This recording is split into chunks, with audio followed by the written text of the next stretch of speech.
wonder why some tomatoes come out nice, plump, and juicy, while others come out stringy, leggy with any fruit? If this has happened to you, or if you want to just grow better tomatoes this season, this is the video for you. The secret is knowing your grow zone, knowing what tomato plants you should plant in your area and which ones you should avoid. So in this video, we're going to go through all the steps and all the hacks and tips to make your tomatoes thrive this season. So let's break it down to zones. If you're in zone 5 or 6, the best time to plant your tomatoes is after your last frost date, usually between mid-May and early June. Any earlier, a cold snap could crush your seedlings. And if you're lucky enough to be in zone 7 or 8, you can plant a little earlier, around mid-April. But I have to tell you, we here in the Northeast have been getting really cold weather. Last week, the low was down to 37 degrees, way too cold for tomatoes. I'm growing my tomatoes under a grow light indoors. If you're in zone 7B, you'll have to wait until the soil warms up to get your tomatoes to thrive. Hopefully, we won't have to wait too long. And if you're in zones 9 and 10, well, you are living the tomato dream. I am so envious of you guys. You can start as early as late February to early March. But here's the catch. If you wait too long, the brutal summer heat can stop your plants from setting fruit. Timing is everything in the hotter areas like Texas, Florida, and Arizona. And here's an early bonus tip. The secret to strong tomato stems is to harden them off, which means putting them out during the daytime when it's warm to get them used to the spring temperature. Then at night, bring the tomato plants indoors. I know this sounds like a lot of work, but believe me, it pays off in the long run. It prevents your tomato plants from becoming too leggy and weak, and it gets them used to the cooler temperatures and wind. Moving them outdoors too quickly and then leaving them outdoors may send them into shock and stressing them out, and you don't want that. So a gradual transfer is the best way to go. Hardening off your tomatoes is beneficial in any zone. Now, a big mistake some people make when it comes to growing tomatoes is not choosing the right tomato. Remember, if you live in a cooler zone, you'll have less time to grow your tomatoes because your summer are shorter. Some tomatoes need between 90 to 120 days to mature.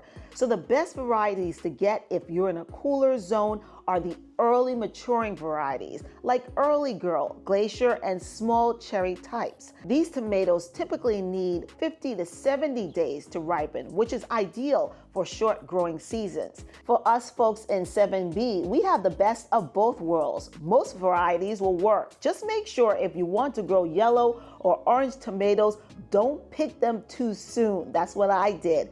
Wait until they turn yellow or orange, which will take about 2 to 3 weeks. If you are in those hotter zones, zone 8, 9, and 10, heat-tolerant varieties like Heat Master, Phoenix, Solar Fire, Sun Gold, and even the cherry types are best for your growing area. You have a longer growing season, but you must beat that brutal summer heat. Short season tomatoes like Romas tend to set and ripen faster, so avoid those during the midsummer heat. So when you plant at the right time in your zone, you set your tomatoes up for bigger, better, and tastier tomatoes.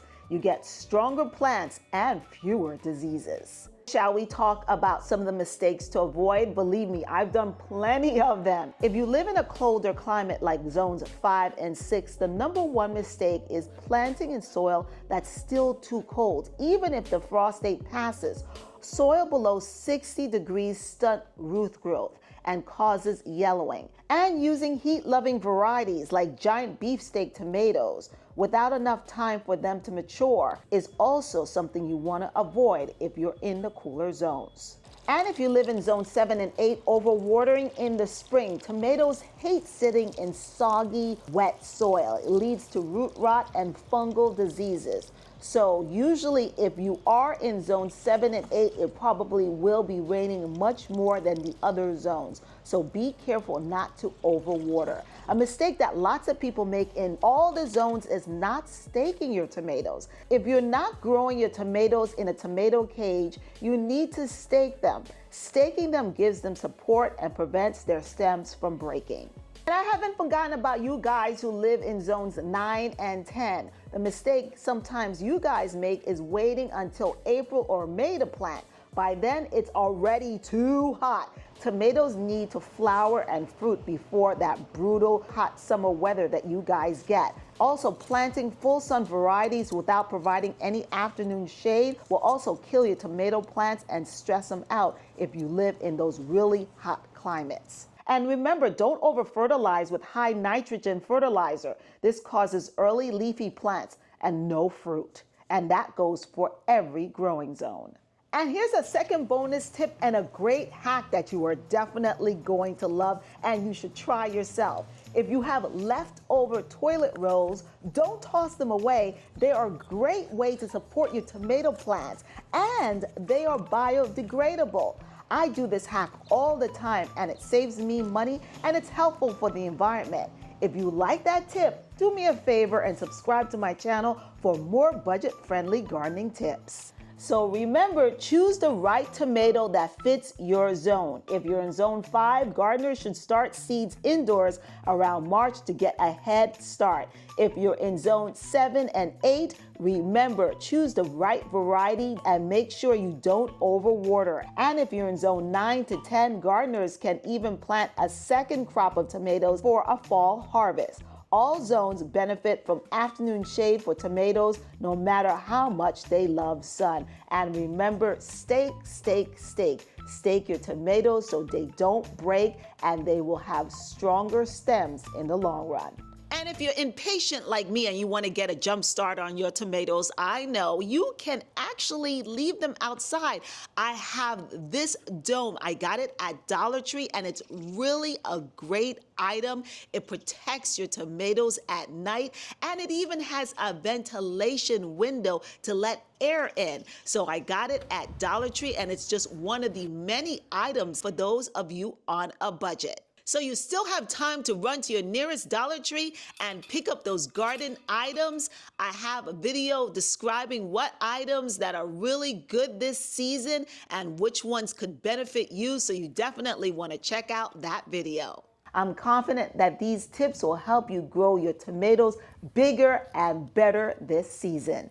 So guys, thank you so much for joining me here on my channel, The Determined Gardener. If you got any good useful information from this video or tips that you did not know, please do me a favor and subscribe to my channel. Better yet, share it with your family and friends. And take a look at this beautiful plant. This is a peony. And if you have those growing in your garden, you definitely want to check out the next video because these peonies need to be staked. And I have a video demonstrating how to make sure these beautiful peonies in your garden stay upright and beautiful. That's a video you definitely want to check out. Keep on watching.